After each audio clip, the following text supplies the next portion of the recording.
Well, thank you, Yemi Ajayi, for that background there. And we already have our guest seated in the studio to discuss on the topic of scaling birth registration in Nigeria. First, let me just introduce Dr. Telson Osifo Ojogo, who is the Director General, National Population Commission, NPC. You're welcome to Good Morning Nigeria. Yeah, good morning, all. All right. Also, I want to equally welcome Ibrahim Sese, UNICEF Chief of Child Protection. Sese, you're welcome. Good morning, Nigeria. Thank you so much for having me. All right. Okay, we also have Ibrahim Suleiman, who is the Chief Operations Officer, COO, Banksforth Technologies Limited, and we're glad to also have you with us. Thank you for having me. Good morning, Nigeria. All right. So let's kick start with Dr. Ojogo, who is the NPC Director General. Let's look at what is the current, situation now with registration of births. What are the challenges? Well, good morning, Nigerians. Birth registration is in phases. We'll talk about under 5. We'll talk about attestation for the adults. The challenges, the tendency for, like was actually mentioned, you have coverage issues in urban areas, highly covered, rural areas yet to be fully covered, and there's what could be called apathy to registration. The fact that some do not even know the essence of registration, limited advocacy and sensitization, and all this seems to work together to impact negatively on the registration of birth. Especially, we talk about births outside the hospitals. The tendency also is that they are not likely to be registered, which is more than put together. Some people say it's about 60%. And, it's like there's no enforcement. Apart from the fact that some schools will tell you that without your child being registered, you are not likely to be admitted. But that is not even enforceable. So there are so many other issues that comes in both social, political, and economic. And some look at it, though it is free, the tendency for somebody to actually travel from their home to a registration center, if you look at the equidistance from a particular registration and a catchment area, it tells a lot of story. Many persons may not have the wherewithal to travel to those registration centers, to give their children identity. But all borders on value. If you have value based on knowledge, you are likely to make up for the identity of that child. Thank you so much. All right, thank you, DJ, for your opening remarks. But I want to turn my attention to the Chief of Child Protection himself, Mr. Ibrahim Sese. And I'm sure the one very important question the viewer will be asking, himself at this moment in time, when I'm sure we all know what's happening out there, is why are we having this conversation? Why is birth registration an issue? I mean, why are we making so much noise about it when UNICEF could, focus on so many other things? Thank you so much. First and foremost, the registration of a child's birth is a fundamental right. What makes you a Nigerian? What is your legal identity as a citizen of this country? Stems from the fact that your birth is registered, a certificate is issued by the recognized authority. Okay. Now, accessing other services is also very much linked and associated with birth registration. As you grow up, you really want to make sure you have a car, landed property, and all of this. So it's all linked in terms of also social and economic development. If we want to build schools to really make sure children have access to those facilities and infrastructure, what is our population density with regards to coverage? You look in terms of the age of criminal responsibility so that children will not really get into areas wherein they are in conflict with the law based upon age. That determination comes from the birth certificate. So the proof of legal identity is very, very fundamental. And also, it's also even a security issue, even for the states. So all these are very, very critical, important elements that really cause right across the spectrum. One, for the child, is a fundamental right, enshrined within the Constitution of Nigeria. That right, they have to enjoy it. What advantage does it have over other legal documents that confirm your identity? I mean, we have quite a number of legal documents. I mean, certifying that I'm a true Nigerian. The most important thing, all of those documents are associated from the birth of that particular individual. You want to have your passport with regards to travel. What do they ask you? Your Date of birth. And then the date of birth stems from what? Your registration of birth. So you really want to have a driver's license, they will ask you the same. You're opening a bank account, it stems us from the same issue. You want to really access, for instance, social protection like the palliative care, they will ask you, when were you born? Where were you born? So all of these are very, very important constituents derived from the fact that the birth certificate, that proof of identity, is very, very critical. Okay, thank you very much, Sese, for your opening remark there. Let's bring in Ibrahim Sulaiman now. You are the Chief Operating Officer, Bankfort Technologies. So let me just ask you, you've listened to the DG, NPC, when he rolled out some of the challenges, especially getting to the rural communities and also the issue of lack of adequate, sensitization. So how can we leverage on technology at least to improve birth registration processes and also to increase the coverage? The coverage. Yes. Thank you very much. Before I jump on that, just to also follow up on what Chief said, why the birth certificate is very key is because we call it the foundational identity. That is what links every other thing. And that is where, with the collaboration of the UNICEF and the NPC, and where we come in to ensure that the database that Nigeria is building currently stems from that, because that is where all of this starts from. And when you see the way we have gone about doing this systematically, you would see that we are saying when a child is born, the first thing they get is this foundational identity, which is the birth certificate. Now, also, part of the things that we've also gone ahead to do is to collaborate with the help of NPC, is to collaborate with the National Identity Management Commission, who issues the NIN. Now, this means that without a birth certificate, you cannot get an NIN. The NIN is your national identity, and that now stems from your birth certificate. So these are things that have been put in place, and that buttresses the point which he says, which is to say that the birth certificate is the most foundational identity that a child or even an individual should have before getting any other thing. Now, going to the other question, which is how to leverage on technology to tackle this challenge. What we've been able to do is to, over the years, look at some of the challenges that the commissions have had in trying to get into these remote places. And we've been able to develop a seamless, easy technology that is easy to use and also leverages on the ubiquitous nature of smartphones.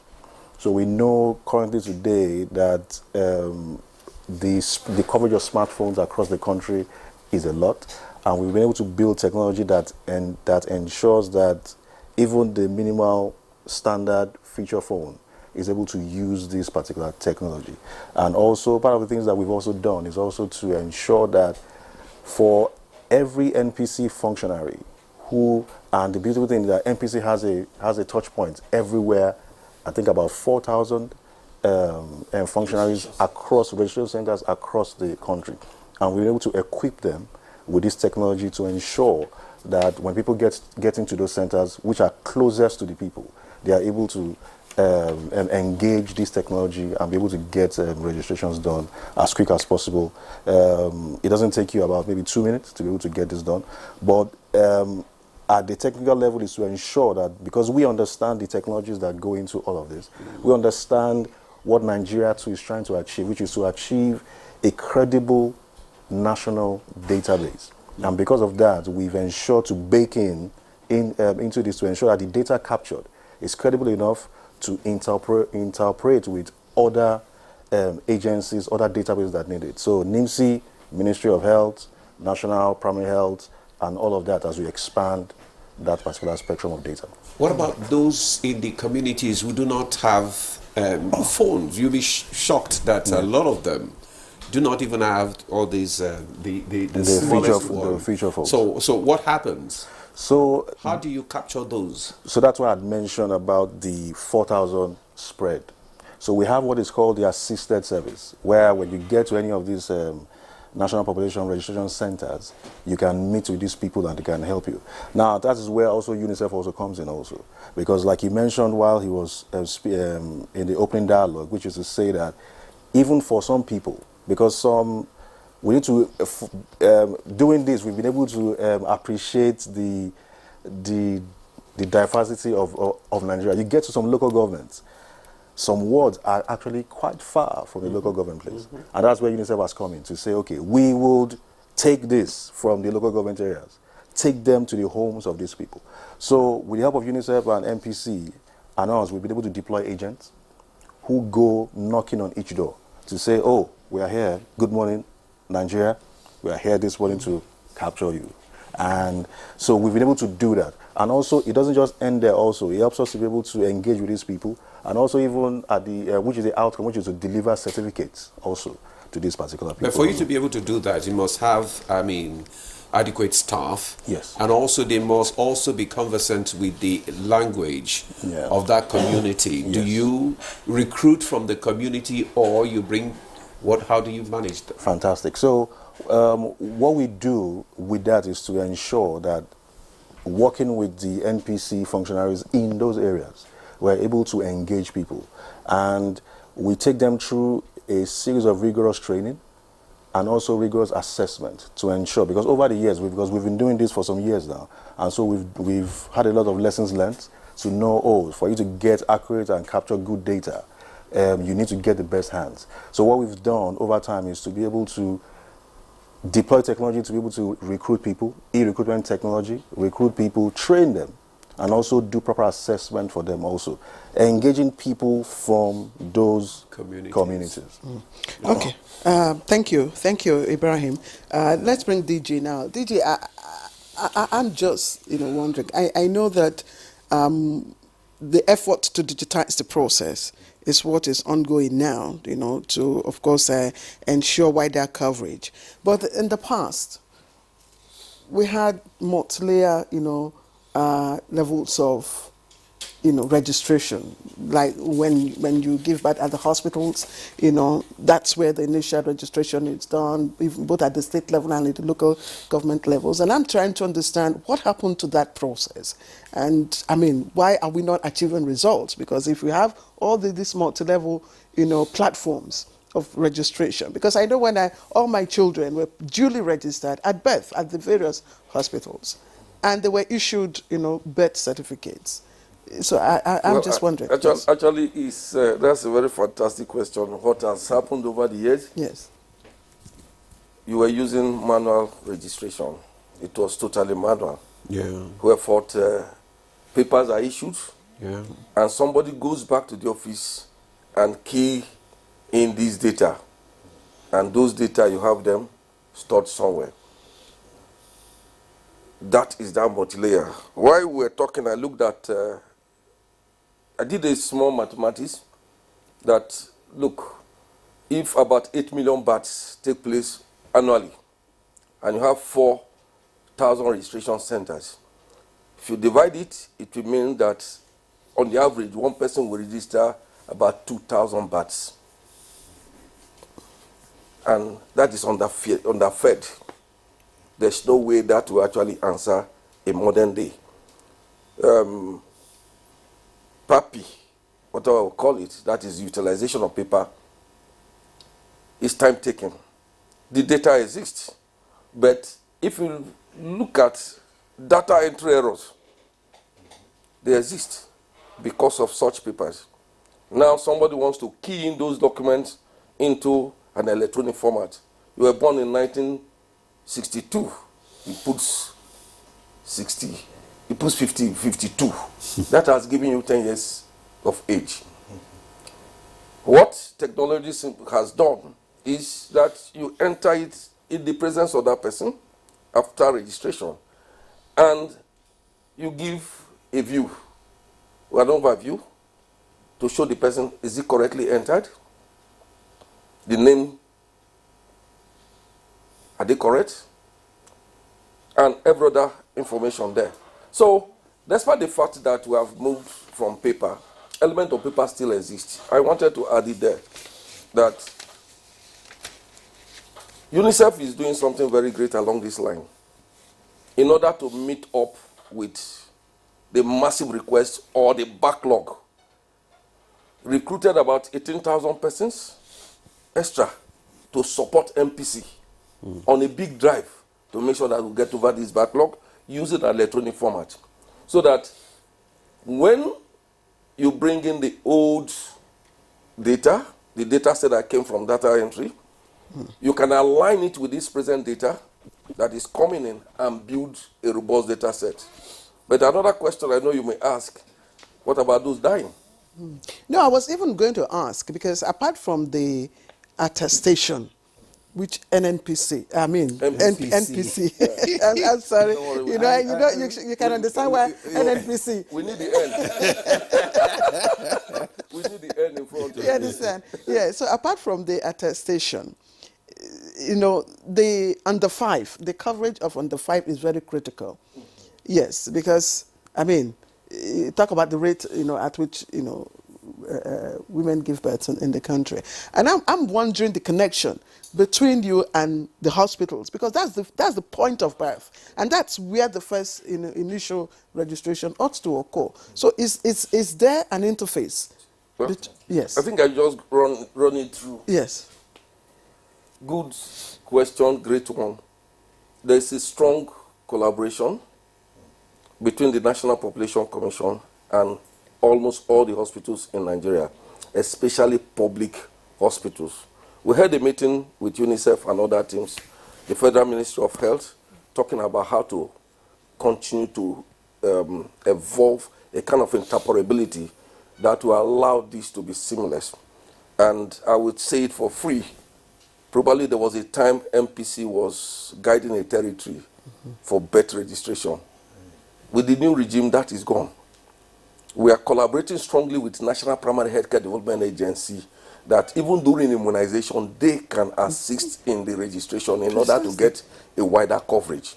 And we are linking up through the Bansford technology with their database, the DHIS, the Health Information System, so that we collaborate along that line.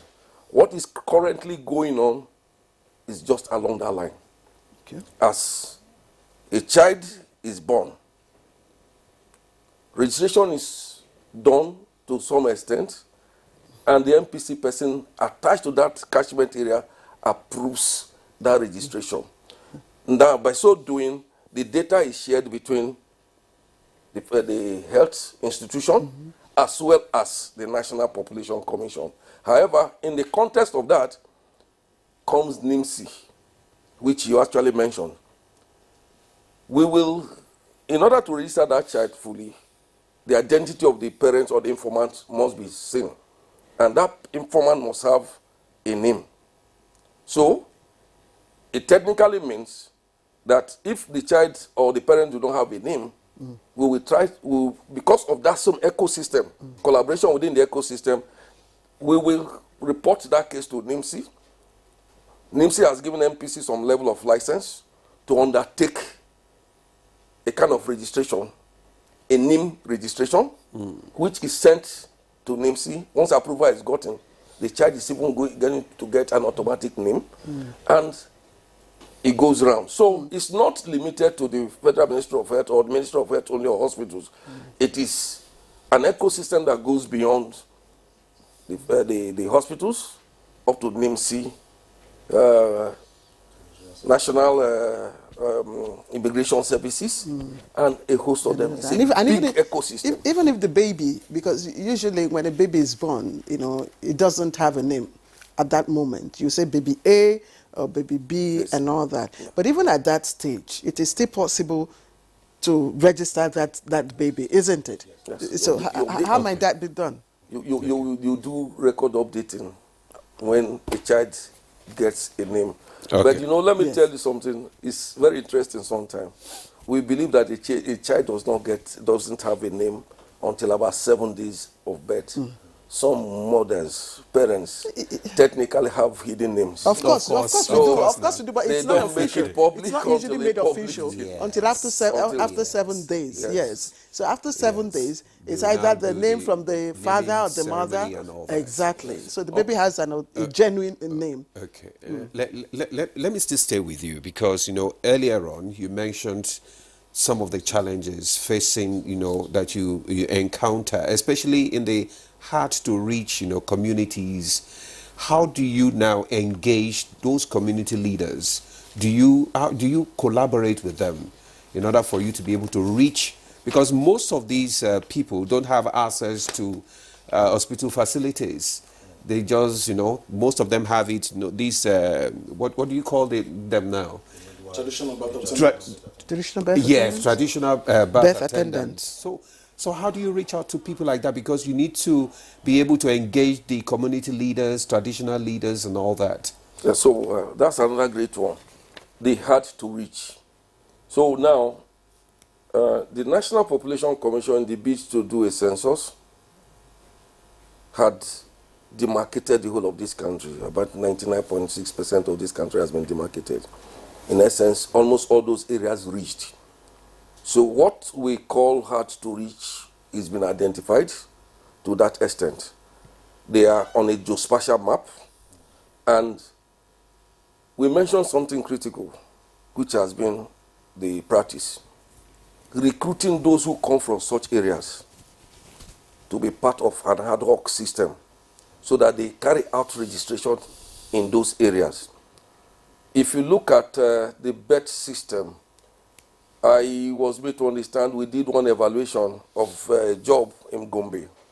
We now realize that for Muslims, for example, there's a Wazam system where a child takes a babbing. And because people believe in it, those people who undertake the Wazam system were now recruited as agents. Okay. Those people are agents that when you want to barb the child, they will tell you that, okay, we agree that you are going to barb your child, but we also recommend that you go for immunization. We are thinking about leveraging on such process. Sometime this year, the minister, that's why I said there's a very strong ecosystem. The coordinating minister of health and social welfare, Professor Lipate, was in Sokoto to talk to traditional rulers on the need for us to use leverage on their offices to establish registration centers, birth registration centers. As deep as that, you realize that there's no community that doesn't have a traditional ruler in Nigeria to that extent. So we are already working out some measures, not to only go there intermittently, but to have what looks like a permanent residency for a lot of persons to undertake such registration. Okay. Let me again go back to UNICEF. Mr. Sese, I know UNICEF has been, when you talk about children, I've known UNICEF even before I started my primary school. They will always ask you to define UNICEF. So you're heavy here. And as far as birth registration is concerned, you're also collaborating with a lot of other private sectors. And recently you had a collaboration with the Office of the First Lady, the Renewed Hope Initiative project. And I'm wondering, what kind of breakthrough are you expecting from these partners? What kind of problems do you hope to get solved with their partnership? Thank you. We believe in the power of partnerships. And that is why we thought it's very, very important to engage prudently in ensuring that birth registration is on top of the agenda of His Excellency, the President. If you could recall, on the 8th of November 2023, he launched three key elements. One was digitalization for birth registration, which Banks for Technology is a key player, and then supporting the entire process. The second was on geospatial, and then the third was to really have a national CRVS coordination committee that brings everybody together. So the political commitment is there, but then how then can we really leverage on these particular platforms? And then we thought it fits that one key element is the Renewed Hope Initiative, of which Her Excellency the First Lady invested time, energy to make sure she brings all of these individuals together, and we should be able to really make the best use of that particular platform. We have traditional rulers, just like what has been mentioned. How do we really take this service to the doorsteps of individuals, the doorsteps of families? Okay.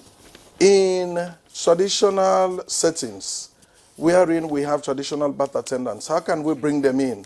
Religious leaders, how can we really bring them in? The political elites, how can we bring them in? Women associations, just like during the lunch which we had.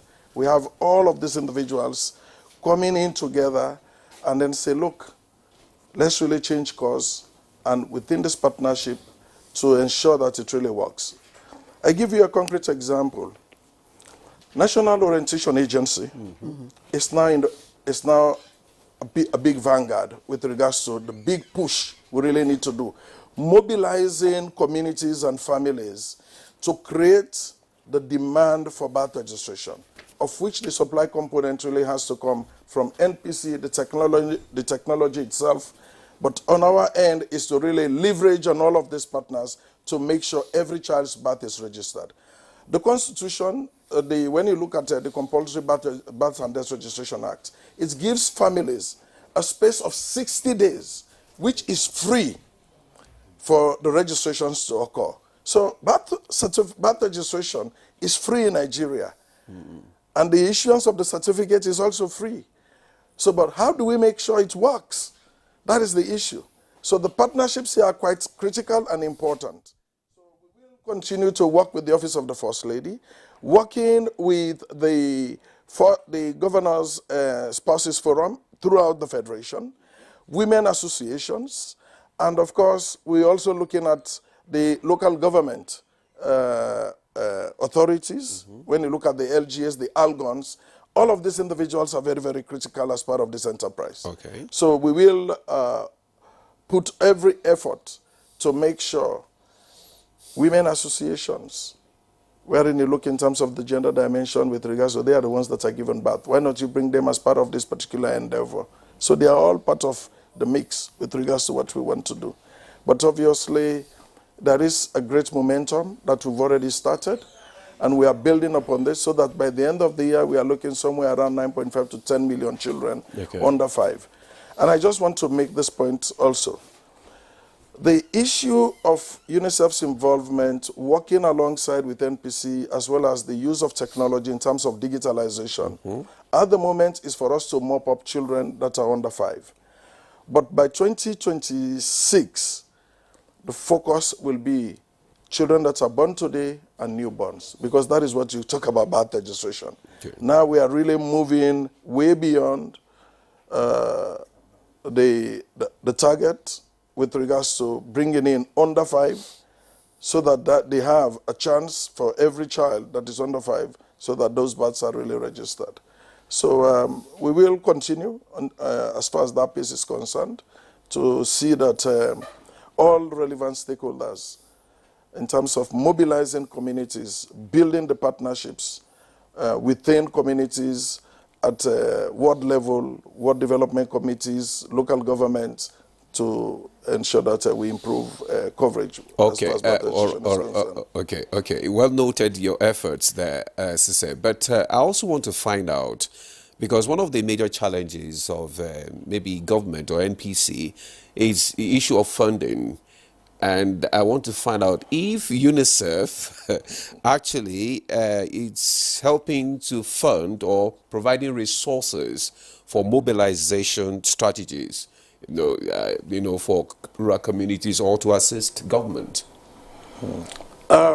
Thank you. That is a very important question. And this we are also really putting this forward for public financing with regards to civil registration, including birth registration for NPC. That is a gap when you really look in terms of budgetary allocation, budgetary utilization concerning birth registration in Nigeria. Largely, we have been providing the necessary technical and financial resources so that we'll be able to really move that trajectory forward. Okay. And of course, there will become a time wherein things will start to dwindle.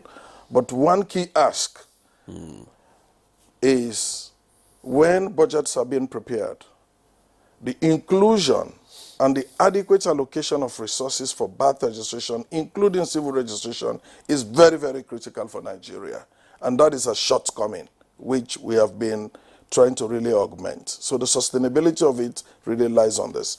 Coming specifically to your question with regards to resources we're putting in with regards to social mobilization, creating the demand for birth registration.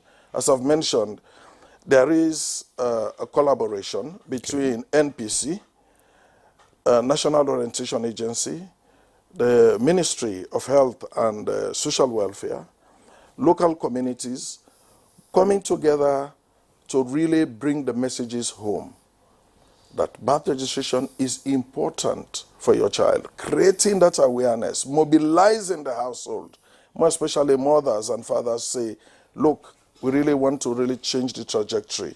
As the reasons I've mentioned with regards to the importance of birth registration, register your child's birth.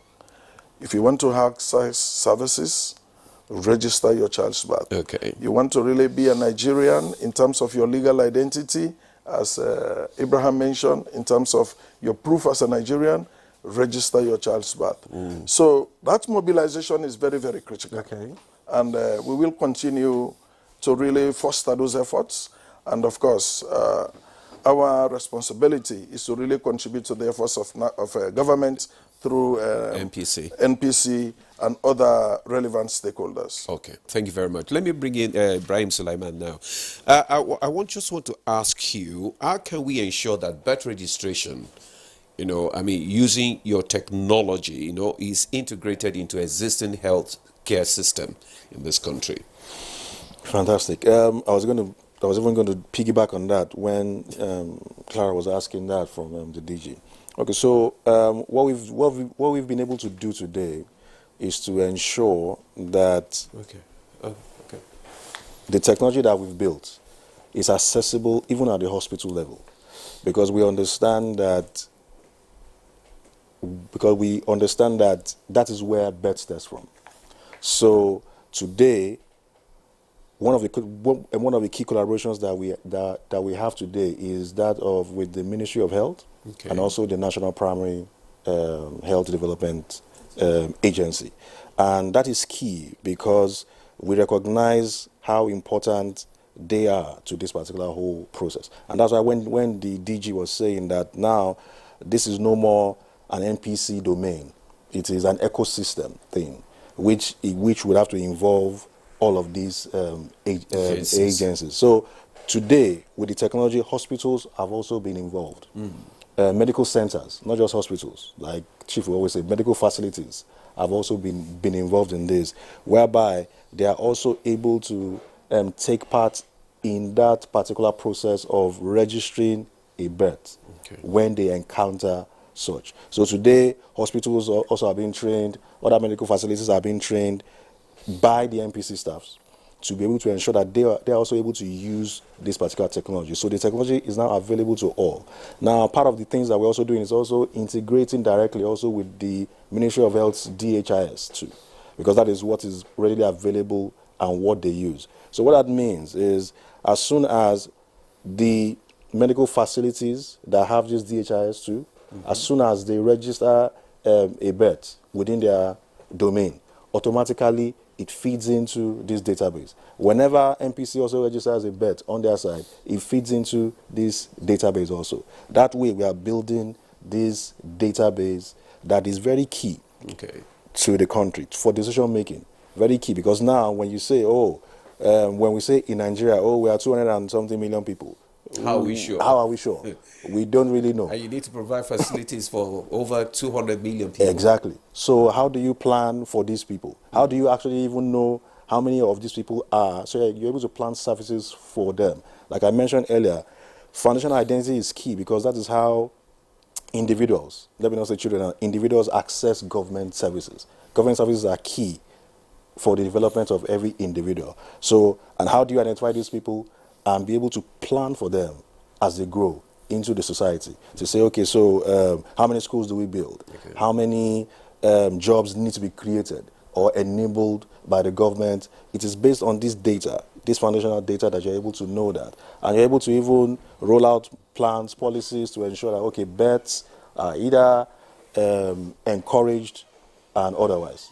So these are things that, so that's why when, for our part, we're not just technology providers, we also understand, we try to understand the ecosystem also to be able to understand policy directions, government directions, to be able to ensure that our technology meets all of these requirements. Okay, thank you very much, Sulaiman, for that. Let me bring in again the DG MPC now. From what he said, there are a lot of social and economic benefits of birth registration. Let's look at it, because a lot of people do not actually understand that there are economic and social benefits. All just need is government is forcing them to go and register their child or their children and all that. So what are these economic and social benefits? And how can people, Nigerians, begin to, tap into these benefits? Yeah, so that's another question, though very similar to what has been mentioned. Yes. Social benefits, legal identity, like Dr. Sise said. If you are not registered, you are not a complete Nigerian. Let me put it that way. It looks a difficult phrase to make, but that legal identity, since it's a right, should be taken up. It is the right of the child to be registered.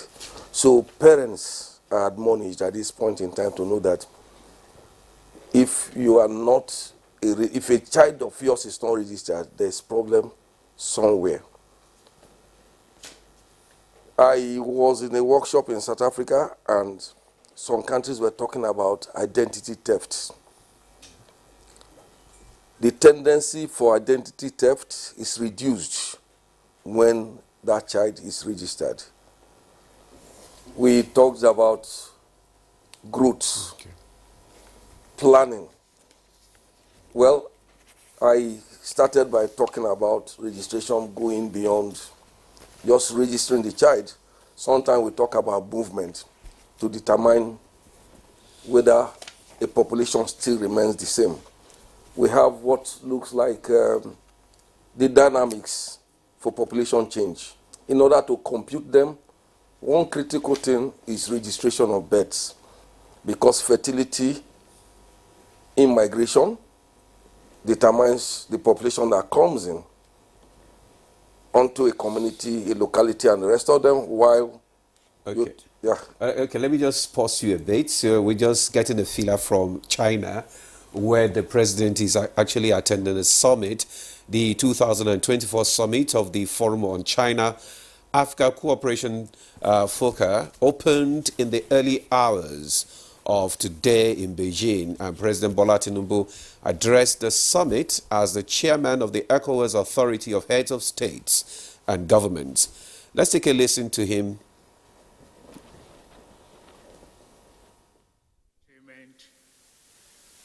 And display of diversity in excellence in learning and collaboration. Thank you very much.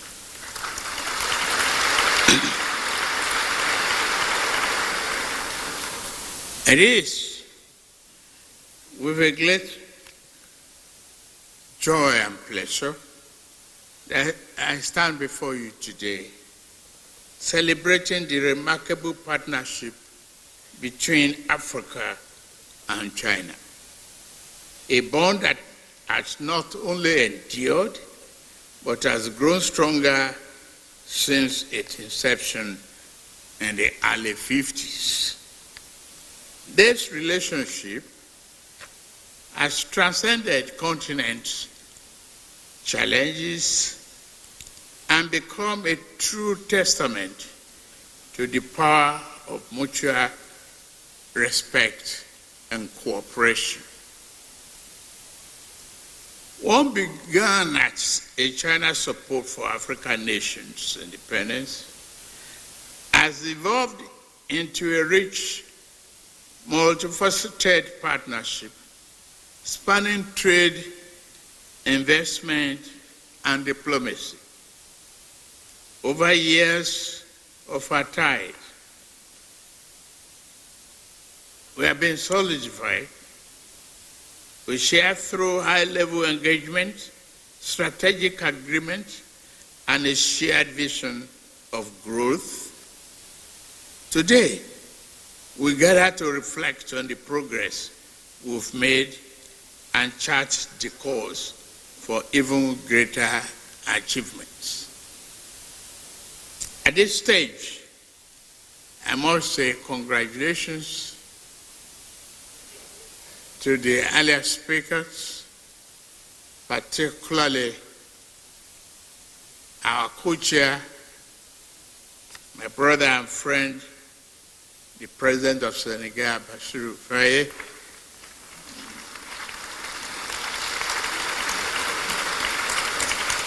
for navigating what appeared to be complex in a very simple manner and got us to this position. Thank you very much for your contribution. As it throughout our journey, there have been defining moments that have shaped this partnership.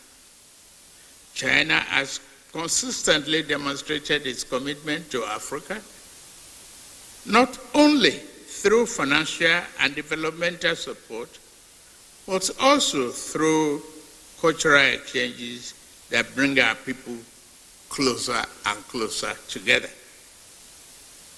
The establishment of the Institute and Chinese cultural centers across Africa exemplifies the depth of our cultural fusion and shared learning. A landmark of our relationship came in year 2000 with the establishment of the FOCA. This platform has been pivotal in strengthening our economic ties and reaffirming our commitment to mutual progress. Despite the global challenges we face, whether the economic or geographical, our partnership has stood firm, resolute, and offering a powerful example of what can be achieved through respect for sovereignty and non-interference. One of the highest highlights of this collaboration has been the flourishing economic partnership. Trade between Africa and China has grown exponentially, reaching an estimated $280 billion US. These impressive figures speak volumes about the strength of our economic relationship and expanding integration of our market. I say, China's Belt and Road Initiative, aligned with the Africans' own infrastructure goals under African Continental Free Trade Agreement. This offers even a greater promise. The success of FOCAC and our broader partnership emphasizes the importance, truth, that global progress is not a zero-sum game. By working together and joining hands, and looking for that win-win solution will create opportunities for sustainable development and shared prosperity. Our joint efforts reinforce the vision for a multipolar world where diverse perspectives are embraced and cooperation is key to solving global challenges. At the heart of China-African relations is a foundation built on trust, mutual respect, and the pursuit of common goals. As we look to the future, it is crucial that we maintain the momentum, peaceful dialogue, transparent business practices, diplomatic conflict resolution remain at the forefront of our efforts. These values will ensure that the bond between Africa and China continue to deepen and benefit both regions for the generations yet to come. The partnership is not only about shared history, it is driven by a bold collective vision for the future. Together, we join hands by pooling our strength and resources. We can unlock unprecedented level of growth and development for our nations. Before I close, I would like to extend once again our heartfelt appreciation to President Jinping and government of China for their steadfast commitment to the enduring partnership, the vision, the dedication that have helped shape the relationship into one of the most significant alliances of our time. History will judge us much, much better. As we move forward, let us continue to build our shared success, working hand in hand to achieve even greater heights in the years ahead. Africa, our motherland, is in need of that collaboration and the progress. Prosperity awaits today, tomorrow, and future generations that can key in today's vision. The challenge is ours. Thank you very much.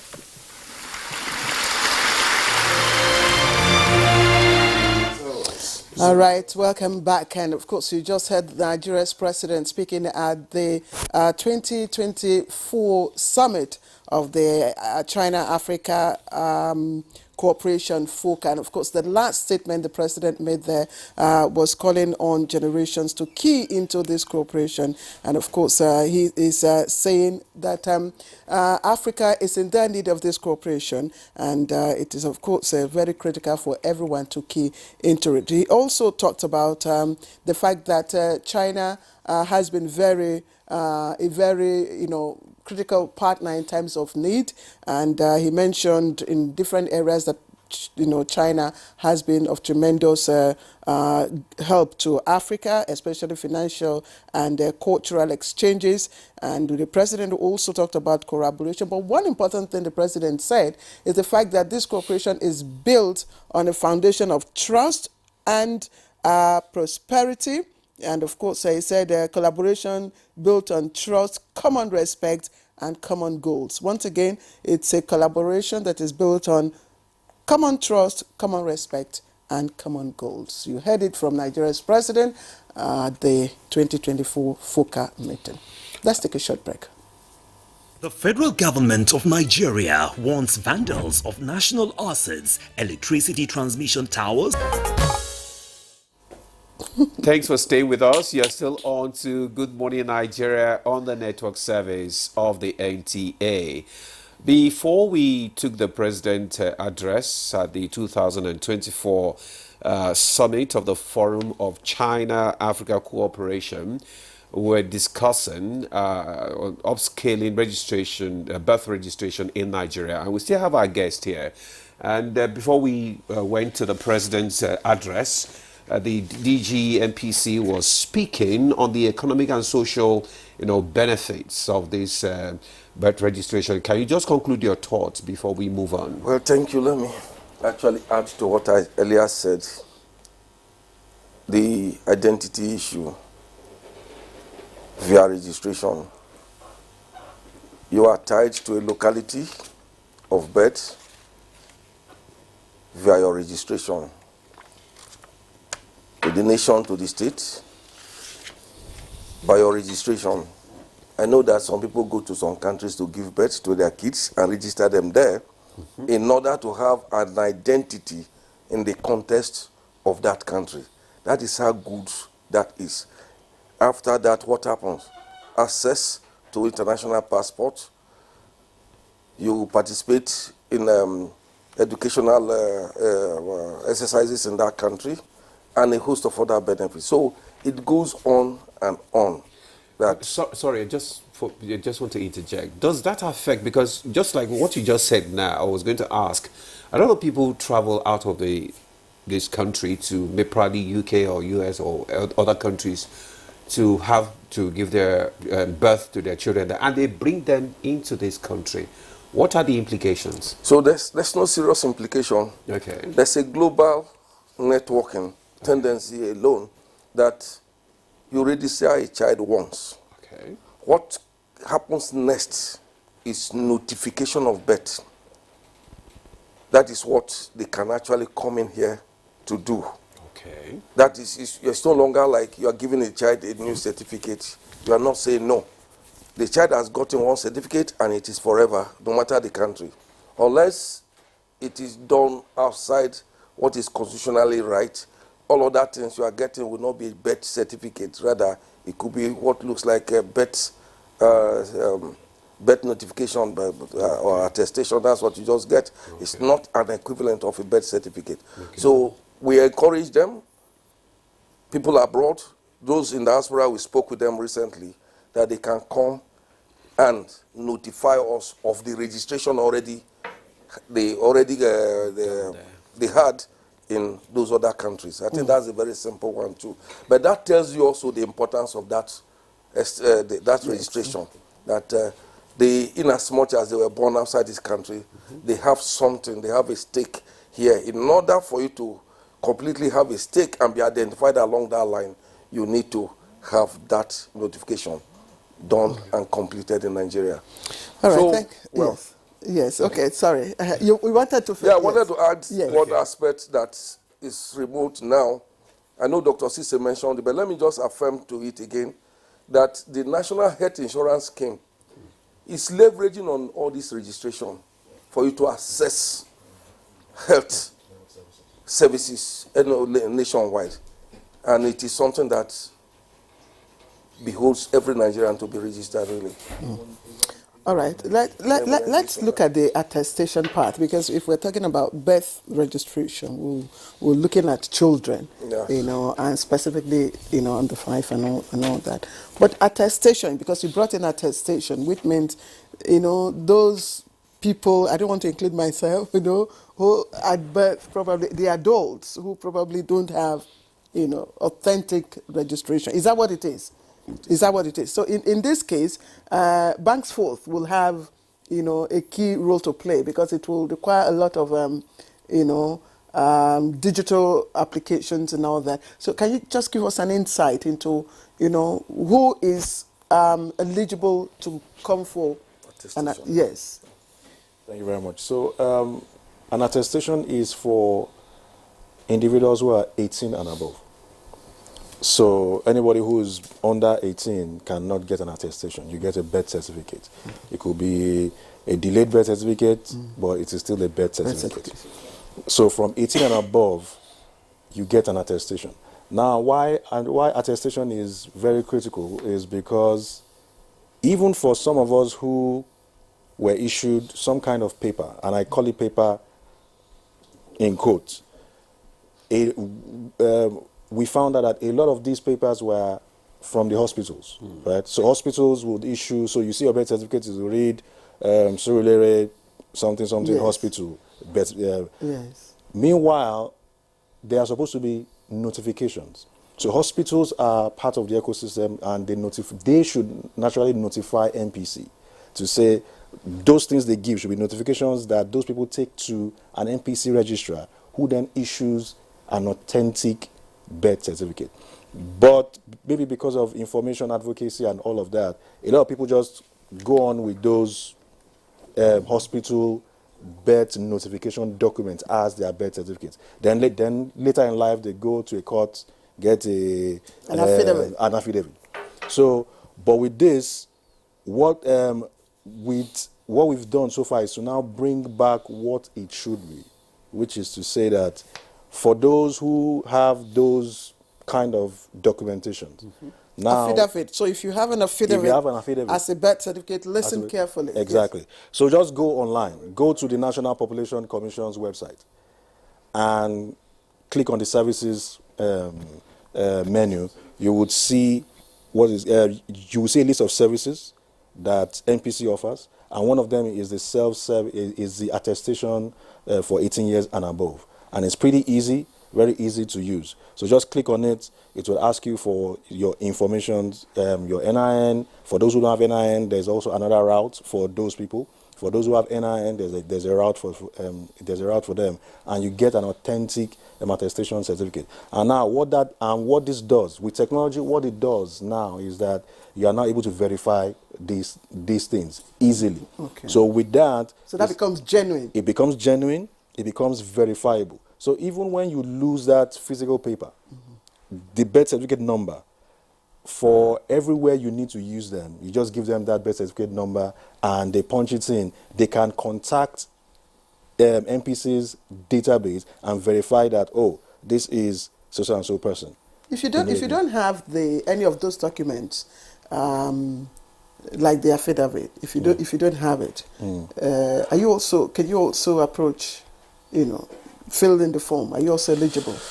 So because these are compulsory documentations that you need to have before you get an attestation. Yes. And I think off-air, when we're discussing, the DG had mentioned so that the commission is covered also legally. Also, it is important that you must have an affidavit before you're able to get your attestation. Because I was thinking if there was, if there was the possibility of eliminating, Mm. people going for affidavit, because it has become an easy route. So Yes. I'll tell you something that just happened by Providence recently. Leveraging on partnerships, just like the chief mentioned, we've started having these conversations with another concessionaire to the government who's responsible for all the federal magistrates, the federal high court in Nigeria. And they've also digitized all of these their processes. So which means that it doesn't even take you don't have to even exit the National Population web portal. So if you don't have an affidavit to today, we've brought that into that particular service also, which makes you to say, okay, I don't have an affidavit, just click on this, get your affidavit. Online. Okay. All right. I just want to ask before I come to Sese, this issue of lack of sensitization, like he mentioned, because you have told us the processes now. Yes. How are you sensitizing the populace on this? Because a lot of people don't know. And after this discussion now, and it ends here, Yes. what are you doing to further, inform and encourage the people to go through all these processes? One. Then secondly, the issue of hackers. Yes. You know, how protective are all these information when they are put on your system? Because we hear a lot of things now, people hack into system, government system, bank system, and they take this information for the dubious, purposes. So how protective? How protected is it? So let me start with that, because that falls into our domain. Yes. So there's a lot of security measures that we put in place. Yeah. Like I mentioned earlier, because of digitization, certificates now become, or records now become verifiable. And they now become also attractive to people, dubious people, because now they now want to be able to harvest these records. Now what we've done is to put in a lot of security measures in place. I might not be at liberty to be able to mention each one of them. Security by obscurity is what we call it. So, but these security measures have been put in place. Some of the things that I can't mention here are, we've been able to ensure that people outside will not just say, oh, let me just begin to issue birth certificates arbitrarily. So that's why I keep hammering on the fact that these things are not verifiable. So which means that when you get your birth certificate, birth certificates, death certificates, attestation certificates, there's a QR code on that certificate that when you use scan it, it contacts the MPC database also to say, is this certificate genuine? Just like what you have with NAFDAC, where NAFDAC says, oh, scan this QR code. So the same technology is also on the mind you, that of NAFDAC is being faked now. So you have to be careful. Yes, it is. So yeah. Again, so we've learned a lot from that to be able to say, so you can now verify this on the fly. But for at the touch points where you are going to use these particular things, we are also doing the legwork in collaboration to say you must integrate directly to the MPC system, so that when these people bring in these documents, you are able to verify by yourself. So what's the activity level like so far? When you said the activity, you mean the volume? Yes. It gives us an idea, of the response, whether the sensitization and all the awareness and all the partnerships. Whether it's actually registering to the right people. So awareness can be better. We've seen a lot of activities, especially when we launched last year. At the beginning of this year also, we've seen a lot of activities. Of course, even with the recent Renewed Hope Initiative platform also, we saw some increased spikes in the volume. What we try to do from our side is also to use digital media to also spread out this information to say, oh, these are the benefits of getting these certificates, getting this foundational certificate or these documents. And we've been able to see some of these spikes, which is one of the reasons why we are here also, to be able to say, oh, leverage this particular platform to be able to reach out to more people.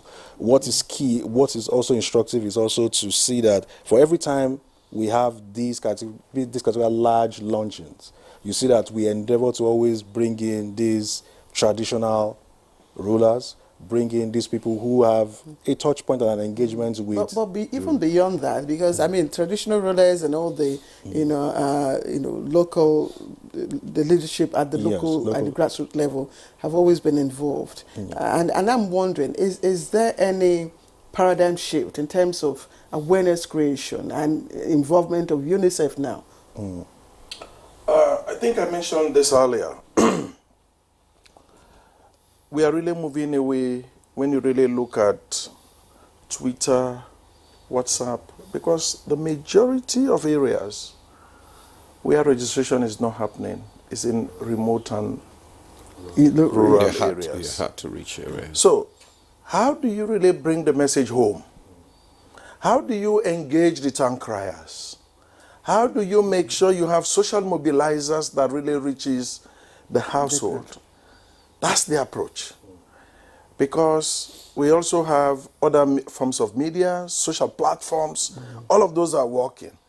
But to really have a penetration to the household is to really bring the message home.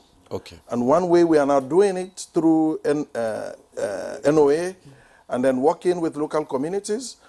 And as I've mentioned to you, with regards to the inclusive partnerships in terms of enlarging and expanding and making sure that really works, now you have the local government authorities. What about the messaging content? Because that matters. Oh, because very much. Because it really has to be one, simple. Yes. Yeah.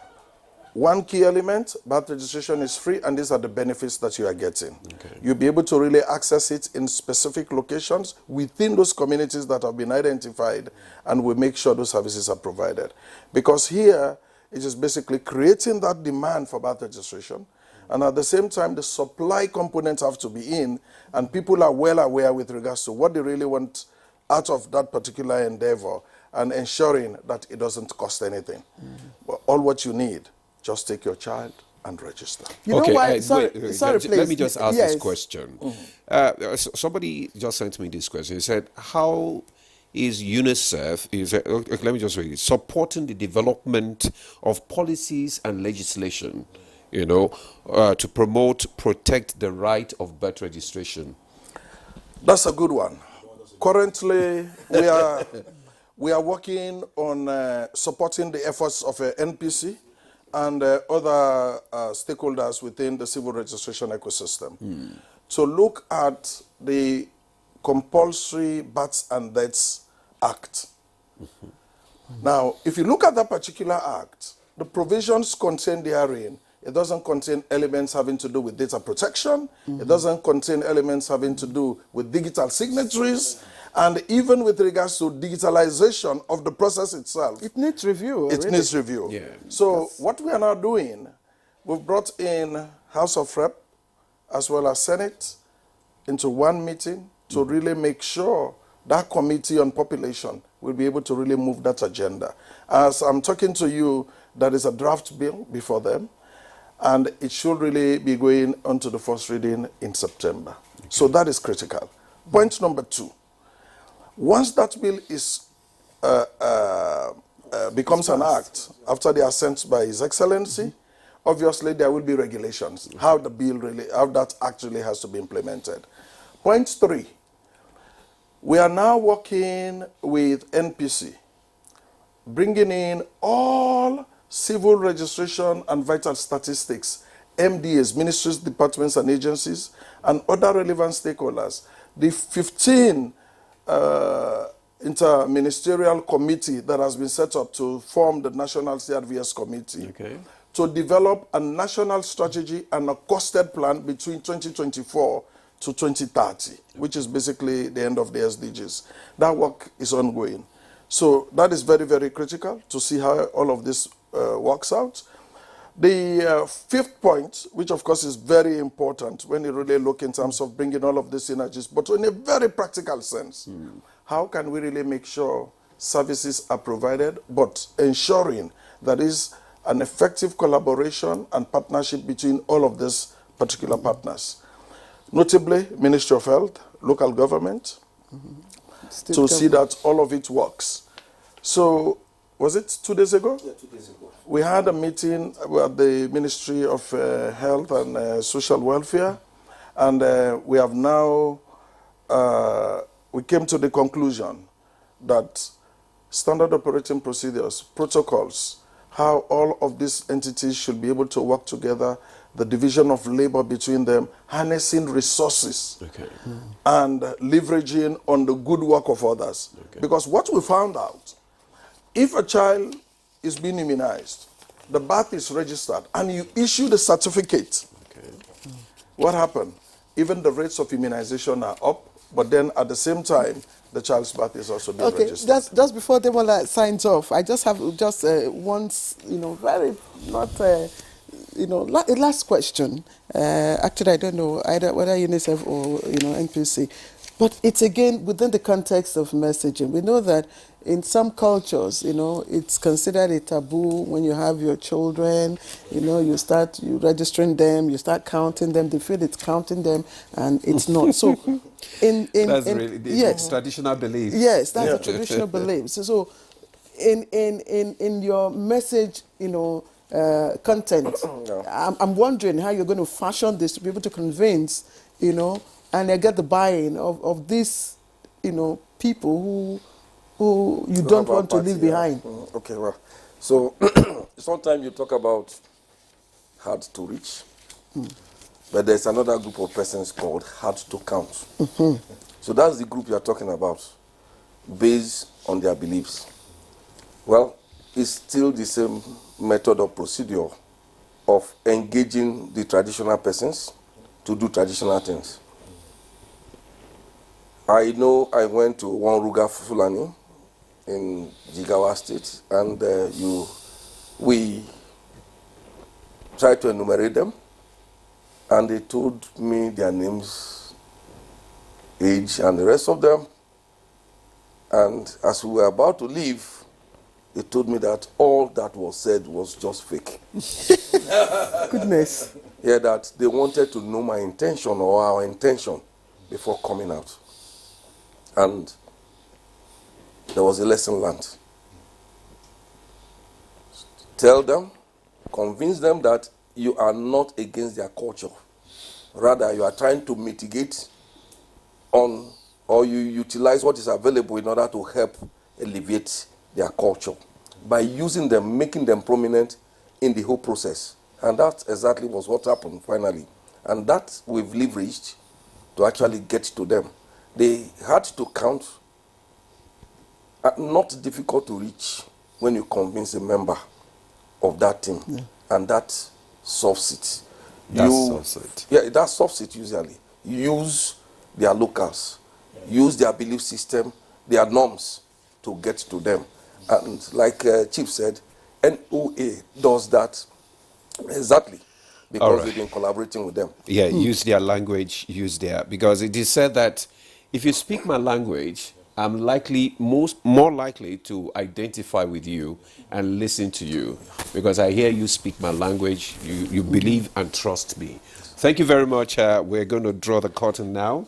I just want to appreciate the Director General National Population Commission, NPC, Dr. Tolson Osifo Ojogo. Thank you so much for your contribution this morning. It's a pleasure, sir. And also, I want to thank Ibrahim Sese, he's the UNICEF Chief of Child Protection. Thank you.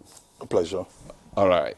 Also, we want to thank Ibrahim Sulaiman, Chief Operations Officer, Bankford Technologies Limited. Thank you for coming on Good Morning Nigeria. Thank you for having me.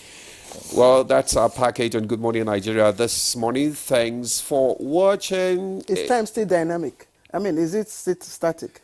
It is static because 9 o'clock now will be 9 o'clock tomorrow. So time doesn't change. We are the one that are changing. So your time is ticking. Bye for now. See you tomorrow. We'll see you tomorrow. I am Claire Adelabu Abdul Razak. Bye-bye.